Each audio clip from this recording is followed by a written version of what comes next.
नमस्कार प्यारे बच्चों। तो आप सबका आपके अपने YouTube channel study with Ajit sir पे मैं अजीत राजपुरोहित स्वागत करता हूं। जैसा कि आपको पता है हमारी एक्सरसाइज 6.3 चल रही है, उसमें हमने 12 सवाल कंप्लीट कर लिए हैं। तो आज हम शुरू करते हैं सवाल नंबर 13। तो चलिए शुरू करते हैं प्यारे बच्चों। जैसा कि आपको बोर्ड पे नजर आ रहा है सवाल लिखा हुआ, एक त्रिभुज आपको एबीसी दिया हुआ है, उसकी भुजा बीसी पर। तो हम त्रिभुज एबीसी बना लेते हैं। एक त्रिभुज एबीसी बनाना है हमें, ए बी और सी, और उसकी बीसी भुजा पर एक डी बिंदु है। इसकी बीसी भुजा पर एक डी पॉइंट लेना आपको। इस प्रकार है कि कोण ए डी सी, कोण ए डी सी, ये वाला कोण ए डी सी कोण है ना, ये कोण आपको बराबर दिया गया है कोण बी ए सी। बी ए सी मतलब ये पूरा, इस पूरे कोण के बराबर, या ये कोण दिया गया आपको ना, इस कोण के बराबर। फिर उसके बाद में आपको ये दर्शाना है सी ए स्क्वायर बराबर, ये आपको प्रूव करना है सी ए स्क्वायर बराबर C B into C D. तो हम 1 बाई 1 स्टेप टू स्टेप लिखेंगे। आपको पता है सॉल्यूशन में हम सबसे पहले क्या लिखते हैं, इसमें ये आपको जो दिया गया वो है ना, दिया है, तो क्या दिया है वो लिखेंगे सबसे पहले। तो आपको ये दिया गया है कि कोण ए डी सी बराबर है कोण बी ए सी, जो मैंने डायग्राम में आपको बता दिया है।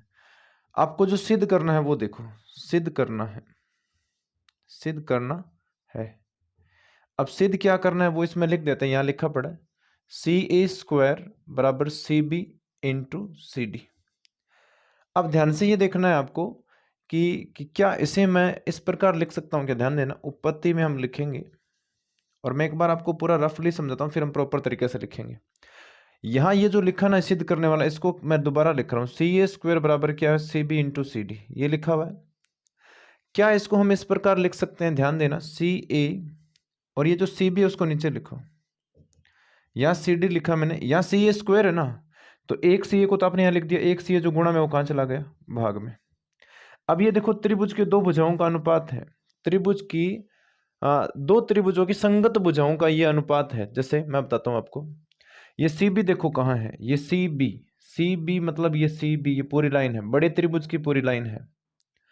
और ये जो सी डी है, वो सी डी देखो छोटे त्रिभुज की, दूसरे त्रिभुज की, एक इस तरफ ये जो त्रिभुज है, इस त्रिभुज की ये भुजा है। सी ए सेम नाम लिखा हुआ है, लेकिन ये आपको पता होना चाहिए जब दो त्रिभुज समरूप होते हैं। जैसे मैं अलग अलग डायग्राम में बताता हूँ आपको। मान लो ये त्रिभुज ए बी सी है, और ये त्रिभुज पी क्यू आर है, और मैंने ये बोल दिया कि दोनों त्रिभुज क्या है, समरूप। तो समरूप त्रिभुजों की संगत भुजाएं हम लिखते हैं ना, ए बी बटे में हम क्या लिखते हैं, पी क्यू। फिर मैं लिखता हूँ बी सी बटे में हम क्या लिखते हैं, क्यू आर, है ना। इसके बटे में ये लिखना है और इसके बटे में ये लिखना है। तो आप यहाँ एक बात समझे कि ऊपर जो आप भुजाएं लिख रहे हो ना, वो सभी भुजाएं एक ही त्रिभुज की होती हैं। इसका मतलब ये जो सी ए और सी डी है ना, वो एक त्रिभुज की है, और ये सी ए और सी बी है ना, वो दूसरे त्रिभुज की है। तो ध्यान देना, इसका मतलब ये जो ए सी भुजा ना, ए सी, या मैं इसको सी ए बोलूँ, ये आपको एक बार तो इस त्रिभुज में काउंट करनी है और एक बार पूरे में काउंट करनी है ना। तो अब ध्यान देना, इन दो त्रिभुजों को मैं क्या लिखूंगा, एक तो पूरा त्रिभुज ए बी और सी, और एक त्रिभुज होगा डी ए और सी। इन दो त्रिभुजों को हम समरूप प्रूव करेंगे। क्यों? क्योंकि दोनों त्रिभुजों को समरूप प्रूव करने से हम ये अनुपात लिख लेंगे, फिर इसको गुणा करके हम ये जो हमें सिद्ध करना वो ले आएंगे। तो ध्यान से समझना, अब आपको करना क्या है, हमें दो त्रिभुजों को लेना है। कौन से दो त्रिभुजों को लेना है ये भी मैं बता देता हूं आपको। एक तो त्रिभुज ए बी सी को लेना है, त्रिभुज ए बी सी तथा त्रिभुज डी ए सी में, इन दो त्रिभुजों को लेना है। सबसे पहले तो मुझे ये बताओ, ये एबीसी त्रिभुज है, तो एबीसी त्रिभुज में ये जो कोण है ना, ए कोण पूरा ये वाला, ये कोण किसके बराबर है, उस त्रिभुज के डी कोण के बराबर जो आपको दिया गया है। कोण ए बी सी, या मैं बोलूंगा बी ए सी, कोण का नाम क्या है, बी ए सी, ये बराबर है कोण, यहाँ लिखा है बी ए सी किसके बराबर है, ए डी सी के, ए डी सी के, और ये आपको दिया गया है, ये दिया है आपको, है ना। इसके अलावा दूसरा देखो, दूसरा मुझे ये बताओ, ये सी कोण है ना, सी कोण, वो इस त्रिभुज में तो है ही और पूरे में भी है। ये सी कोण इस त्रिभुज में तो है ना, ए डी सी त्रिभुज में है और ए बी सी में भी है। तो मैं लिखूंगा कोण सी है ना, वो कोण सी के बराबर होगा, और उसका रीजन है उभयनिष्ठ है। क्या रीजन है उसका, उभयनिष्ठ कोण है। उभयनिष्ठ कोण है। अगर एक त्रिभुज के दो कोण दूसरे दो त्रिभुज के दो कोणों के बराबर हो जाता है तो दोनों त्रिभुज क्या हो जाते हैं, ए बी सी समरूप है त्रिभुज डी ए सी। और समरूपता का जो रीजन है ना, वो रीजन ये है एंगल एंगल समरूपता से, एंगल एंगल समरूपता से। अब मुझे बताओ, अगर ये दो त्रिभुज समरूप है तो हम इनके संगत भुजाओं का अनुपात लिख सकते हैं। तो मैं एक काम करता हूं, यहां से मैंने सी ए लिखूंगा। क्या लिखा मैंने, सी ए। जब मैंने यहां से सी ए लिखा है तो सी ए के संगत, देखिए सी ए लिखा है मैंने, तो सी ए के संगत कौन होगा, सी डी। तो मैंने सी डी लिख दिया। अब ध्यान ये देना, आपको यहां से आपने सी ए लिया ना, तो आप अब सी ए इसमें से नहीं ले सकते। अब यहां से आपको सी बी लेना है, यहां से मैंने सी बी नाम लिया है। ये ध्यान रखना, इस त्रिभुज के नाम आप यहाँ ऊपर लिख रहे हो तो इसके कहाँ लिखेंगे हम, नीचे। अब सी बी लिखा आपने, तो सी बी के संगत यहाँ कौन है, सी बी के संगत सी बी। देखिए सी और बी लास्ट वाले दो है, तो यहाँ पे कौन होगा, सी ए। और यहाँ इसका रीजन लिखना पड़ता है क्या, समरूप त्रिभुजों की, समरूप त्रिभुजों की संगत भुजाएं, संगत भुजाएं समानुपाती होती है, समानुपाती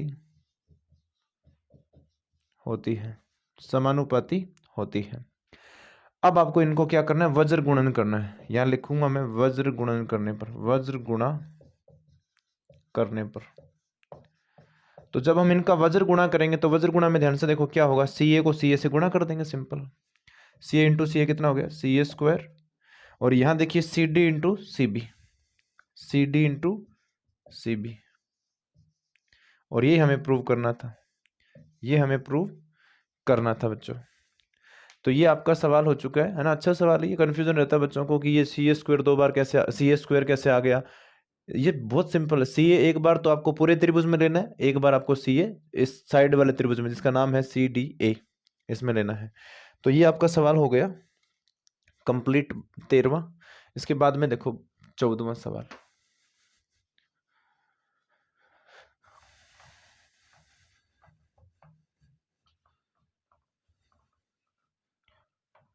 आप हमेशा ये ध्यान रखो, बच्चों के दिमाग में ये चलता रहता है कि पेपर में कौन सा सवाल आएगा, कैसे तैयारी करें, कौन सा सवाल पढ़ना चाहिए, कौन सी एक्सरसाइज पढ़नी चाहिए। ज़्यादा मैं आपको बता दूं कि हमें जो पढ़ाई है ना, पढ़ाई आप लोगों को नॉलेज के लिए करनी चाहिए, सिलेबस पूरा पढ़ना चाहिए।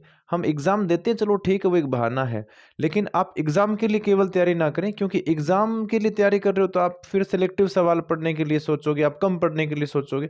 इसलिए आपको हमेशा ना पूरा सब्जेक्ट पढ़ना चाहिए। सवाल कोई सा भी आ जाओ ना, क्या फ़र्क पड़ता है, अगर आपने ढंग से पढ़ा है तो आपका कॉन्फिडेंस लेवल उसी से बढ़ेगा, अगर आपने पूरा सिलेबस ढंग से पढ़ा है। तो सवाल जो 14 है वो देखो क्या लिख रखा है इसमें।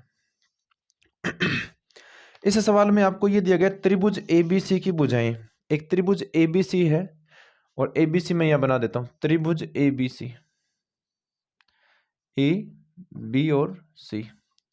और उस त्रिभुज की भुजाएं ए बी और ए सी, ए बी भुजा और ए सी भुजा की बात हो रही है। और एक माध्यिका है इसमें एडी, एक माध्यिका है इसमें एडी। फिर इसमें लिखा हुआ दूसरा त्रिभुज है जिसका नाम है पी क्यू आर। दूसरे त्रिभुज का नाम क्या है, दूसरे त्रिभुज का नाम है पी क्यू और आर। और इसमें भी एक माध्यिका है, उसका नाम है पी एम। उस माध्यिका का नाम क्या है, पी एम। ये समानुपाती दी हुई है ना। जैसे ये बोल रहा है कि ए बी है ना, वो पी क्यू के समानुपाती है, ए डी पी एम के है, और ए सी किसके है, पी आर के समानुपाती दी हुई है ना। तो मैं यहाँ लिख लेता हूं हमें क्या दिया गया है, दिया है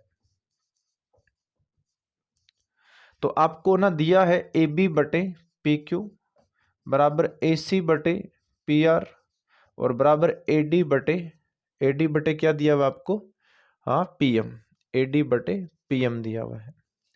अब आपको जो सिद्ध करना है वो भी लिख देता हूं मैं, सिद्ध करना है।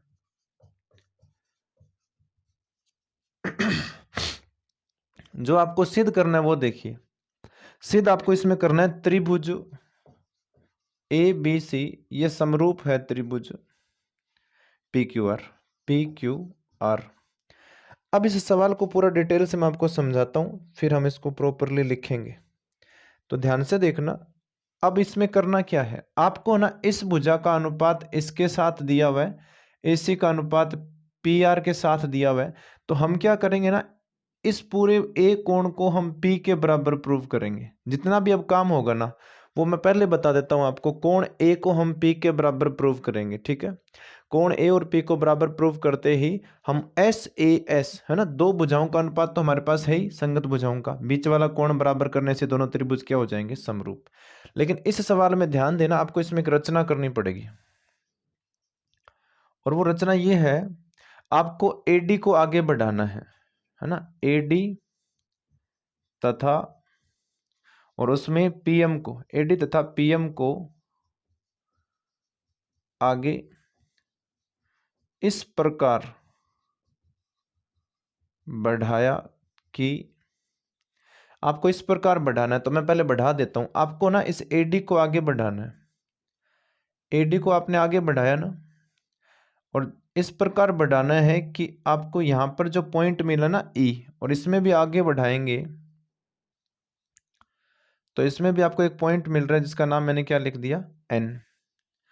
इस प्रकार बढ़ाना है आपको कि ये डीई जो नई लाइन बनी है, इस प्रकार बढ़ाया कि डीई है ना वो तो बराबर होना चाहिए एडी के, तथा जो उसमें देखो एम एन है, एम एन, ये किसके, ध्यान से सुन लेना, एम एन, ये जो एम एन लाइन है वो किसके बराबर होनी चाहिए, पी एम के।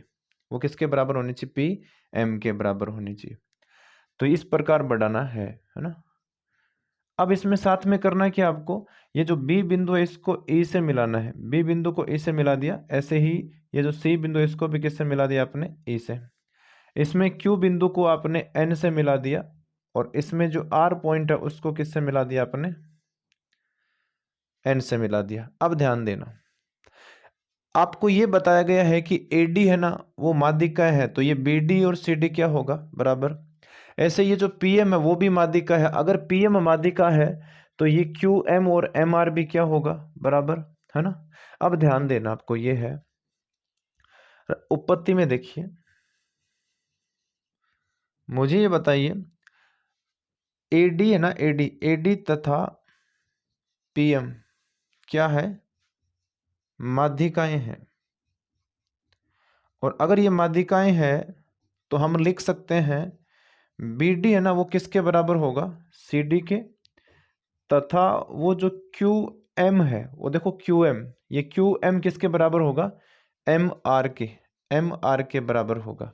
अब मुझे तो समांतर चतुर्भुज में आपने ये सीखा होगा, समांतर चतुर्भुज में क्या होता है, समांतर चतुर्भुज के जो विकर्ण एक दूसरे को समद्विभाजित करते हैं, कैसे, ये भाग इसके बराबर होगा और ये वाला भाग इसके बराबर होगा। तो अब ध्यान से आपको ये देखना है, बी और सी डी बराबर है, देखो है ना, और ये जो एडी लाइन है ना ये किसके बराबर है पता है क्या, डीई के बराबर है। और कैसे पता चला ये डीई के बराबर है, ये रचना से पता चला। ऐसे ये जो लाइन है ना पीएम, ये किसके बराबर होगी, आपके एम एन के बराबर होगी। तो मैं ये बोल सकता हूँ, ध्यान देना, एक तो अपने ये है ना, हमको पता ही है कि डी अगर एडी अगर माध्यिका है तो ये और ये बराबर है, और क्यूएम और एमआर बराबर है। ऐसे ही आपको ये और ये जो एडी और डीई है ये बराबर है, और पीएम और एमएन ये बराबर है। तो ये चतुर्भुज समांतर चतुर्भुज है, और ये भी क्या है, समांतर चतुर्भुज है। तो अब मैं लिखूंगा, इसलिए इसलिए चतुर्भुज ए बी ई और सी एवं दूसरे का नाम क्या है, चतुर्भुज पी क्यू एन आर समांतर चतुर्भुज है। क्या है, समांतर चतुर्भुज है। ये दोनों क्या है, समांतर चतुर्भुज है। और आप ये बताइए, अगर समांतर चतुर्भुज है तो समांतर चतुर्भुज की सम्मुख भुजाएं क्या होती है, बराबर। समांतर चतुर्भुज की सम्मुख भुजाएं क्या होती है, बराबर। जैसे मैं अब लिखूंगा, ये जो बीई है वो किसके बराबर होगी, बीई लाइन किसके बराबर होगी, एसी के। ये समीकरण 1 है। तथा वो जो आपको क्यू एन, ये देखो क्यू एन लाइन नजर आ रही होगी, क्यू एन, ये क्यू एन लाइन किसके बराबर हो, तो क्यू एन के सामने कौन है, पी आर। ये समीकरण 2 है। अब आपको समीकरण, ध्यान देना, समीकरण 1 में समीकरण 2 का भाग करना है, समीकरण 1 में भाग करना है समीकरण 2 का।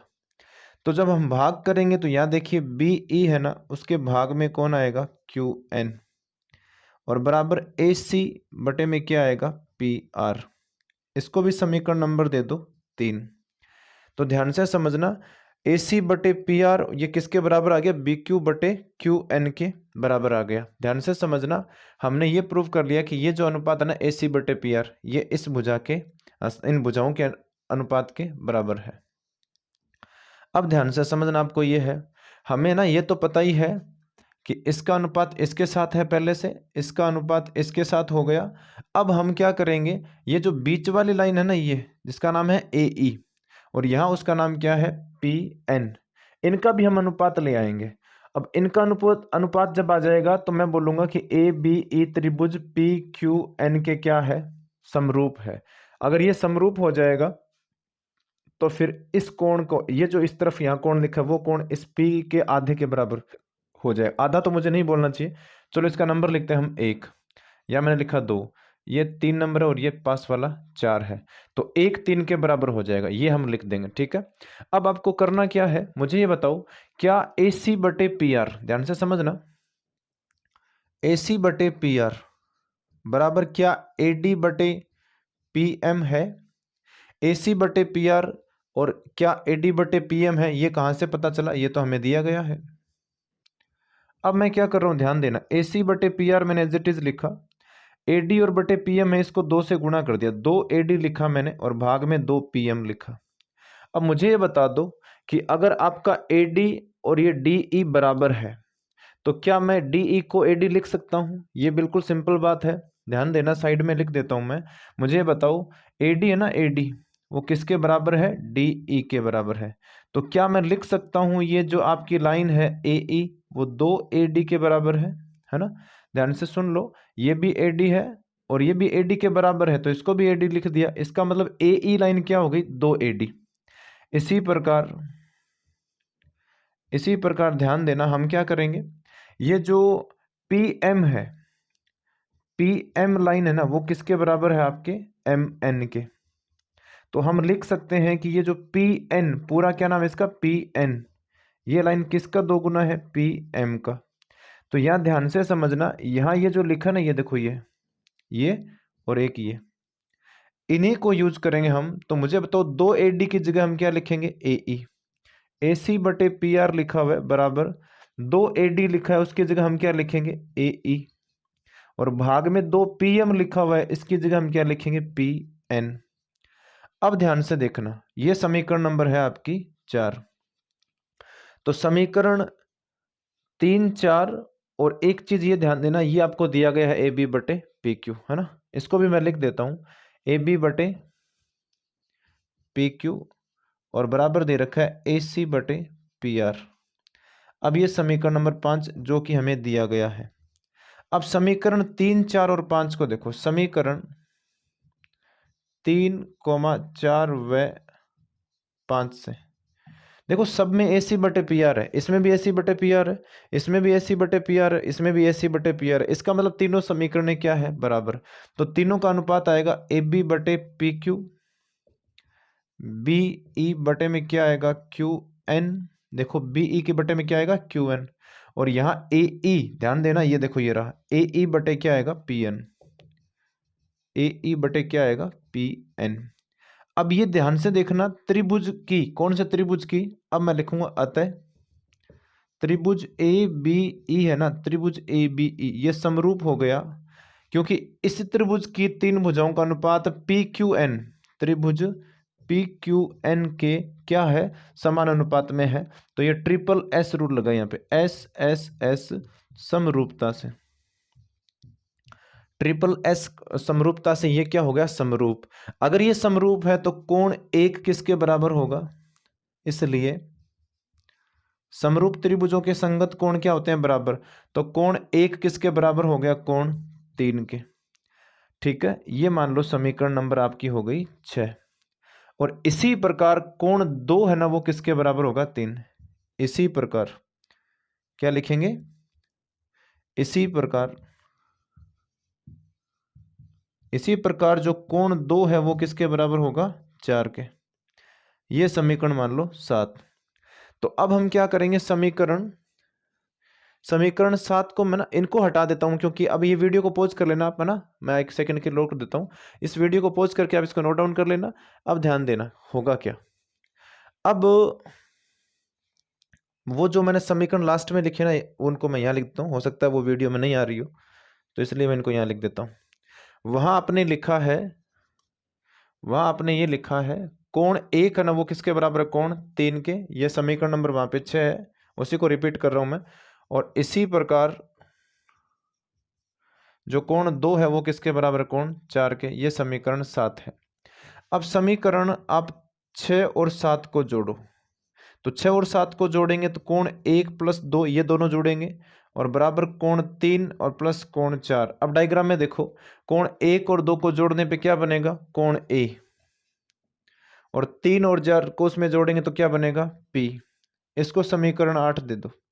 अब मुझे ये बताओ, क्या हमें ए बी बटे पी क्यू और ए सी बटे पी आर दिया गया है। ध्यान देना, ये जो समीकरण, ध्यान से देखो 5, तो अब मैं लिखूंगा समीकरण 8 व 5 से। तो ये जो अनुपात है ना, ध्यान देना यहाँ पर ये जो अनुपात है, इसी भुजाओं के अनुपात के बीच के कोण ए और पी है। देखो ए बी बटे पी क्यू है, ये रहा ए बी, ये पी क्यू। फिर ए सी बटे पी आर है, ये ए सी और ये पी आर। तो इन्हीं दो भुजाओं के बीच के कोण आपके बराबर आ चुके हैं। तो इन्हीं दो समीकरणों के आधार पर हम लिख सकते हैं त्रिभुज ए बी सी समरूप है त्रिभुज पी क्यू आर। और यही आपसे पूछा गया था। ठीक है, तो ये आपका सवाल हो चुका है कंप्लीट। हाँ, 14वां। अब हम बात करेंगे सवाल संख्या। देखिए, आपको लगता होगा कि मैं है ना तुरंत हटा देता हूं, तो बस ऑनलाइन में यही तो फायदा है ना। जब मैं हटा रहा हूं उससे एक सेकंड 2 सेकंड पहले आप वीडियो को पॉज करके और पूरा नोट कर सकते हो ना। और वैसे तो ये सब बातें आपको बार बार बताने की जरूरत नहीं है कि कैसे वीडियो को पॉज किया जाता है, कैसे हम नोट डाउन करेंगे, ये चीजें हैं।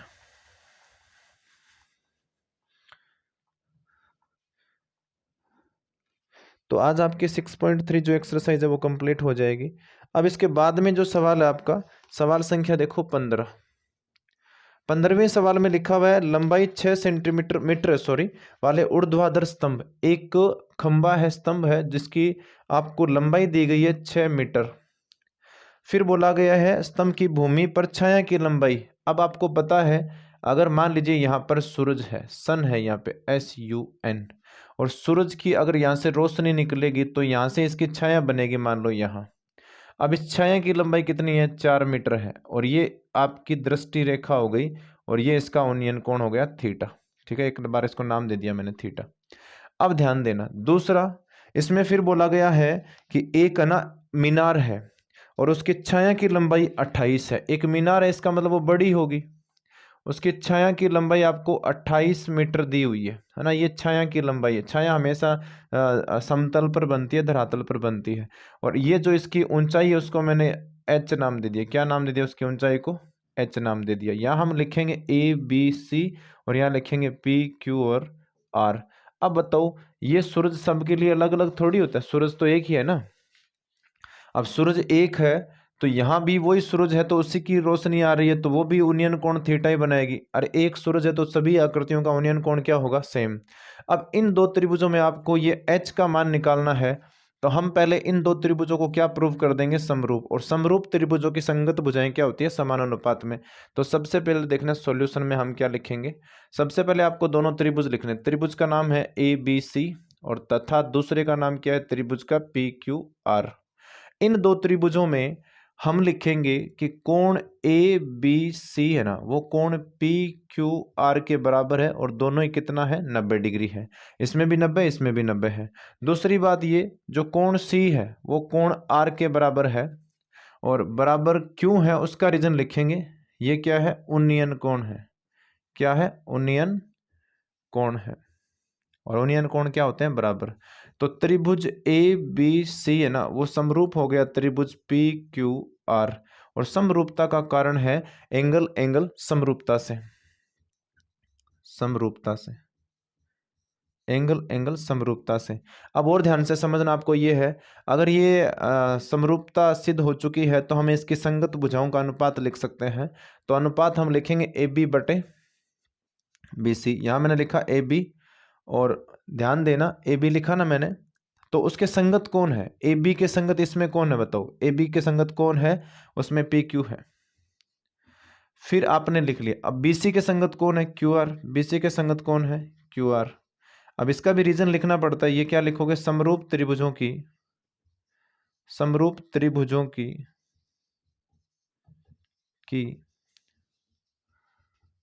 संगत भुजाएं, समरूप त्रिभुजों की संगत भुजाएं क्या होती है, समानुपाती होती है, समानुपाती होती है,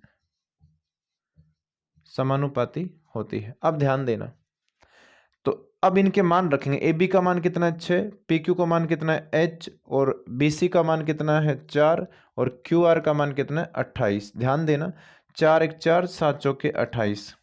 अब एच को 1 से गुणा करेंगे तो 7 को 6 से 7 6 कितना हो गया 42 मीटर। तो ये आ गया आपका आंसर। अब हम बात करेंगे लास्ट एंड फाइनल सवाल संख्या 16। तो आप लोगों को बड़ा शानदार तरीके से ये एक्सरसाइज 6.3 मैंने कंप्लीट करवा दी है। आप अपने नोट्स बना लेना लगातार, और छठी प्रश्नावली कुछ दिनों में आपके कंप्लीट हो जाएगी, है ना। 6.4 और 6.5 इसके बाद में 2 बचेंगे, तो ध्यान से देखना। अब इसके बाद का जो सवाल है आखिरी सवाल है, और वो सवाल ये है कि एडी और पीएम त्रिभुज ए बी सी और पी क्यू आर की माध्यिकाएं हैं। तो त्रिभुज, ध्यान देना, इसमें मैं एक त्रिभुज बना रहा हूँ ए बी सी, ये बनाया मैंने ए बी सी त्रिभुज, इसके माध्यिका का नाम है ए डी। क्या नाम है, ए डी। इसी प्रकार एक त्रिभुज और है जिसका नाम क्या है, पी क्यू आर है, पी क्यू और आर, और इसकी माध्यिका है पी एम। अब आपको ये दिया गया कि दोनों त्रिभुज समरूप है, जो दिया है वो लिख देता हूं मैं। सवाल संख्या ये 16 है, दिया है। तो दिया क्या गया है, त्रिभुज ए बी सी समरूप है त्रिभुज पी क्यू आर, ये दिया गया है। आपको जो सिद्ध करना है, सिद्ध करना है, तो जो सिद्ध करना है वो क्या है, वो है ए बी बटे पी क्यू और बराबर ए डी बटे पी एम, ये आपको सिद्ध करना है। तो ध्यान से समझना इस बात को। मुझे ये बताओ, जो सिद्ध करना वो अनुपात कौन से त्रिभुजों का, पहले तो ये देखो भाई, मुझे ये बताओ, यहां पर आपको सिद्ध करना है ए बी बटे पी क्यू, तो ए बी बटे ये पी क्यू। उसके बाद में आपको सिद्ध करना है ए डी बटे पी एम, तो ए डी देखो माध्यिका है और यहाँ पी एम माध्यिका, इसका मतलब ये जो त्रिभुज है इसके समरूप हम आपको प्रूव करना पड़ेगा। तो पहले तो मुझे ये बता दो कि समरूप तो चलो हम प्रूव कर लेंगे, लेकिन अब हमें करना क्या है, करना ये है कि इस त्रिभुज को और इस त्रिभुज को समरूप सिद्ध करने के लिए क्या क्या हमारे पास होना चाहिए। तो पहली बात, तो जो आपको समरूप दिया गया ना उसी को यूज करेंगे उपपत्ति में। उपपत्ति में आप देखिए त्रिभुज ए बी सी, ये समरूप दिया गया है पी क्यू आर। तो अगर ये समरूप दिया गया तो मुझे बताओ बी कोण किसके बराबर होगा, क्यू के। पहली बात तो ये बी कोण किसके बराबर है, क्यू के। तो ध्यान देना, अगर समरूप है, ये हमें दिया गया है, तो सबसे पहले तो हम ये लिखेंगे कि बी कोण है वो किसके बराबर होगा, क्यू के। क्यों होगा, क्योंकि ये संगत कोण है ना। किसके संगत कोण है, समरूप त्रिभुजों के संगत कोण है। संगत कोण क्या होते हैं, बराबर। दूसरी बात ये कि अगर ये दोनों त्रिभुज समरूप है तो हम लिख सकते हैं ए बी बटे पी क्यू बराबर लिख सकते हैं बी सी बटे क्यू आर। क्या लिख सकते हैं, बी सी बटे क्यू आर। अब ध्यान से आपको ये समझना है, क्या आपको पता है कि यहाँ पर ये जो बी डी और सी डी है ना, ध्यान देना, वैसे ये मैं हटाकर हम बीच में एक चीज़ लिखेंगे, ध्यान देना। पहले हम ये देखेंगे कि वो जो माध्यिका वाला मैटर है ना वो पहले देखते हैं। तो इसको मैं हटा देता हूँ, इसको हम बाद में लिख लेंगे, यही लिखना है पर बाद में लिखेंगे। पहले मुझे बताओ ए डी तथा पी एम क्या है, माध्यिकाएं हैं, माध्यिकाएं है। ये क्या है, माध्यिकाएं है। अगर ये माध्यिका है तो ये जो बी डी और सी डी है ना, ये क्या होंगे, बराबर। तो बी डी किसके बराबर होगा, सी डी, और ये आधा होगा किसका, बी सी का।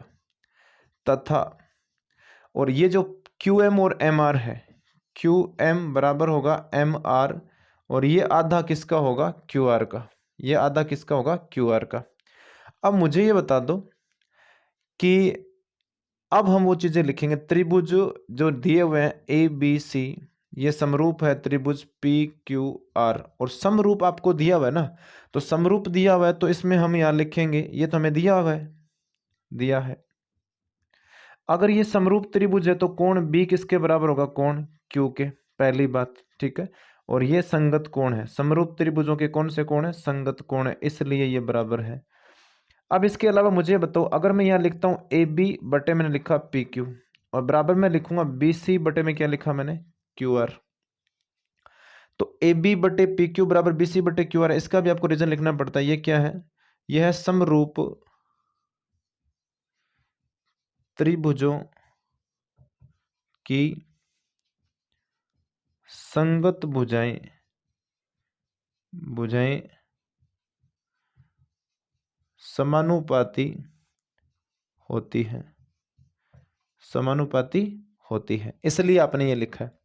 अब मुझे ये बताओ, आपके पास ए बी बटे पी क्यू ना, उसको तो एज इट इज लिखना है ए बी बटे पी क्यू, लेकिन क्या मैं बी सी की जगह ये दो को हम यहाँ भेज देंगे बी डी के पास, ये जो दो है ना उसको यहाँ बी डी के पास भेज दिया, तो क्या बी सी की जगह, या यहाँ से मैं लिख सकता हूँ बी सी बराबर कितना होगा, दो बी डी, और यहाँ से हम लिख सकते हैं क्यू आर बराबर कितना होगा, ये दो को यहाँ भेज दो तो कितना आएगा क्यू एम, कितना क्यू एम, दो।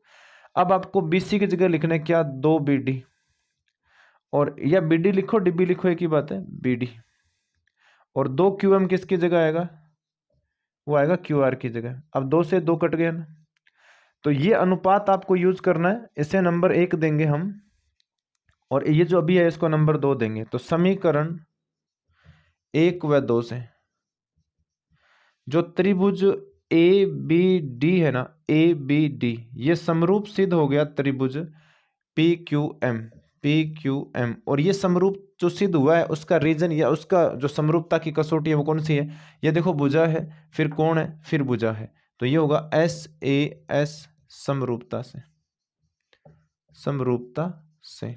अब ध्यान देना आपको ये है कि अगर ये दो त्रिभुज समरूप है तो हम इनके संगत भुजाओं का अनुपात लिख सकते हैं। तो अगर ए बी बटे मैं पी क्यू लिखता हूं, दूसरी बात ये यहां से मैंने लिखा ए डी, तो ए डी के संगत कौन है, ए डी देखो पहला और तीसरा है, तो यहां पहला और तीसरा कौन है, पी एम, और यही आपको प्रूव करना था, ये आपका हो गया प्रूव, हैंस प्रूव, ये आपका सिद्ध हो चुका है। तो ये आपकी एक्सरसाइज 6.3 कंप्लीट हो चुकी है बच्चों। ज़रूरी बात यह है कि आप लोगों को बड़ा शानदार तरीके से ये एक्सरसाइज कंप्लीट करवाई जा रही है। आप अच्छी तैयारी करो, आप अच्छे अंक लेके आओ, अच्छा नॉलेज लो।